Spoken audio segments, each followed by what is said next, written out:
Look, be honest for a second. You open your banking app, you see your paycheck hit, and for about 12 hours, you feel okay. Then rent hits, then groceries, then a random subscription you forgot about. Then your credit card balance stares back at you like, yeah, we need to talk. And here's the confusing part. You're not broke. You make decent money, maybe even more than your parents made at your age. Yet somehow, it still feels like you're barely moving forward.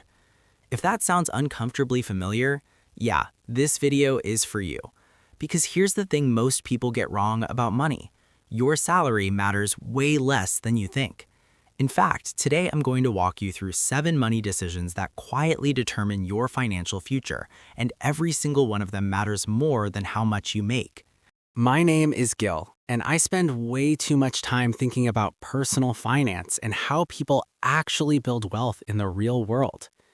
If you're someone who earns money but still feels financially stuck, stressed, or behind, make sure to hit the subscribe button and give this video a thumbs up if this helps you out. All right, let's get into it. Decision number 1. How fast your lifestyle grows. Here's what most people don't realize. The biggest threat to your money isn't low income. It's how quickly your lifestyle expands when your income increases. Let me give you a stat that should make you uncomfortable. According to the Federal Reserve, nearly 60% of Americans making over $100,000 a year still live paycheck to paycheck. Read that again. 6 figures, still stressed. Why? Because lifestyle inflation doesn't ask permission. It just shows up quietly.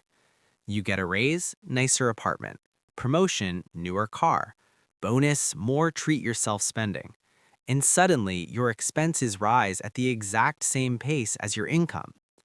Look, imagine 2 people. Person A makes $60,000 and saves 20%. Person B makes $100,000 and saves 5%. Person A saves $12,000 a year. Person B saves $5,000 a year. Over 10 years, that difference isn't small. It's life-changing. This is where psychology kicks in. We don't compare ourselves to our past selves. We compare ourselves to our peers. And keeping up quietly destroys financial progress. Action step. Every time your income goes up, lock in at least 50% of that raise towards savings or investing before upgrading your lifestyle. Decision number 2. When you start investing, not how much. Now, you might be thinking, Gil, I'll invest later when I make more. That thought alone costs people hundreds of thousands of dollars. Here's the math. If you invest $500 a month starting at age 25 and earn an average 8% return, by 65 you'll have roughly $1.4 million. If you wait until age 35 and invest the same amount, you end up with about $650,000. Same contribution, same effort, half the result. Why? Because compound interest doesn't care how smart you are. It only cares about time. This is where it gets really interesting. The first 10 years of investing matter more than the next 20 combined. That's not intuitive, but it's real. Your early dollars do the heavy lifting. Action step. Start investing something. Even if it's $50 or $100 a month, momentum beats perfection every time. Decision number 3. Your relationship with debt. Look, debt isn't automatically evil. But bad debt is one of the quietest wealth killers in America.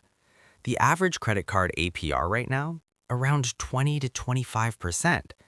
That means if you carry a $10,000 balance, you're paying $2,000 to $2,500 a year just to stand still.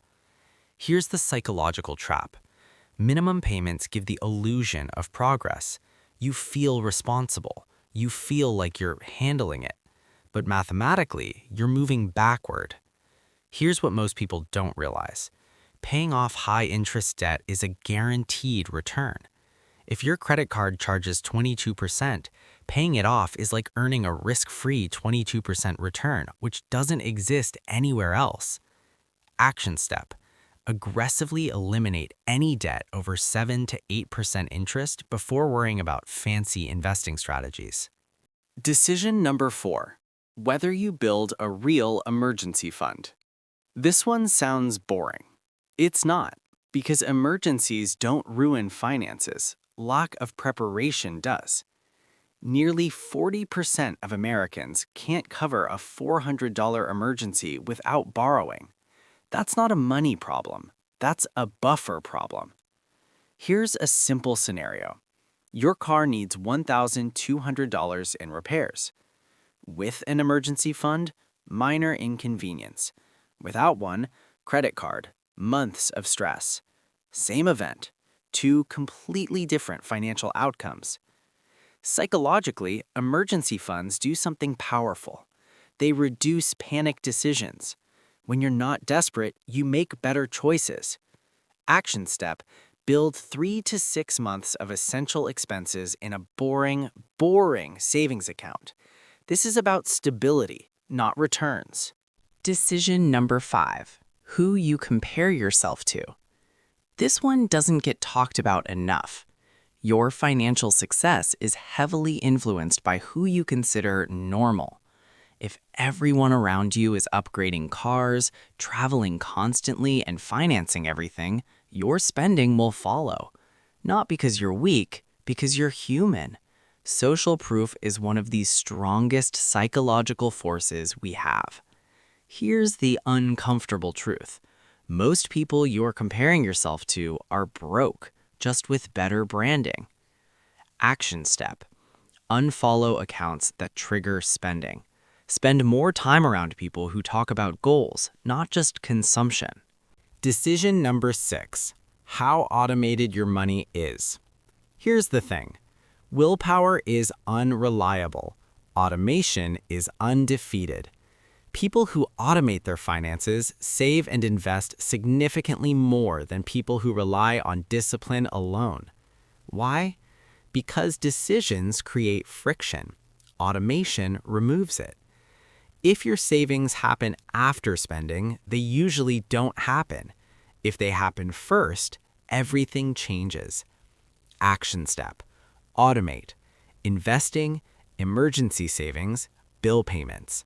Make the right choice the default. Decision number 7. Whether you optimize for status or freedom. This is the biggest one, and it's the least talked about. Every purchase is a vote, not just for what you buy, but for the life you want. Status-focused decisions look impressive. Freedom-focused decisions look boring, but freedom compounds. A paid-off car buys peace. Low expenses buy options. Savings buy sleep. Here's what most people don't realize. Wealth isn't about having more. It's about needing less. Action step: before major purchases, ask, does this increase my freedom or just my image? Look, this isn't about deprivation. It's about direction. Two people can make the same salary and end up in completely different financial realities. Not because one is smarter, but because one made better decisions earlier. Your salary is just a tool. These decisions, they're the blueprint. If this video helped you think differently about money, hit the thumbs up. It tells the algorithm this content matters. And if you want more clear, honest conversations about money without the hype or nonsense, make sure you're subscribed. I'll see you in the next one.